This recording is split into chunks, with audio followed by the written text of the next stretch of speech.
সোনারপুর দক্ষিণের বিধানসভা নির্বাচনে জয়ী হওয়ার পর আর দেরি নয়, সরাসরি মাঠে নেমে পড়লেন নির্বাচিত বিজেপি বিধায়ক রূপা গঙ্গোপাধ্যায়। সাধারণ মানুষের সমস্যা জানতে কোনো বাড়তি নিরাপত্তা নয়, টোটোতে চেপেই ঘুরছেন এলাকার অলিগলি। নজরে জল জমার সমস্যা, ড্রেনেজ ব্যবস্থা ও দীর্ঘদিনের ভোগান্তি। বিজয়ী বিধায়ক হওয়ার পর থেকে মানুষের পাশে থাকার প্রতিশ্রুতি পূরণে উদ্যোগী সোনারপুর দক্ষিণের বিধায়ক রূপা গাঙ্গুলি।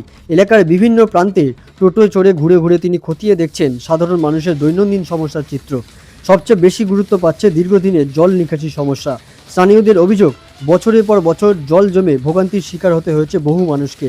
সেই সমস্যা সমাধানেই বড় ড্রেনের সঙ্গে ছোট ছোট নিকাশি লাইন যুক্ত করে পর্যায়ক্রমে পূর্ণাঙ্গ ড্রেনেজ ব্যবস্থা গড়ে তোলার পরিকল্পনা নিয়েছেন বিধায়ক। রূপা গাঙ্গুলির বক্তব্য, একদিনে সব কাজ সম্ভব নয়, তবে ধাপে ধাপে এলাকার উন্নয়নের কাজ সম্পূর্ণ করাই মূল লক্ষ্য। নির্বাচনের আগে মানুষের কাছে যে প্রতিশ্রুতি দিয়েছিলেন, জয়ের পর তা বাস্তবায়নেই এখন জোর দিচ্ছেন তিনি। নিরাপত্তা বেষ্টনী ছাড়াই সরাসরি সাধারণ মানুষের মাঝে পৌঁছে সমস্যা শুনছেন এবং পরিদর্শন করে দেখছেন বিভিন্ন এলাকা। স্থানীয়দের একাংশের মতে, নির্বাচনের পর এই ধরনের সক্রিয় উপস্থিতি সাধারণ মানুষের মধ্যে নতুন আশার সঞ্চার করেছে। Bureau report, RNTV Bangla.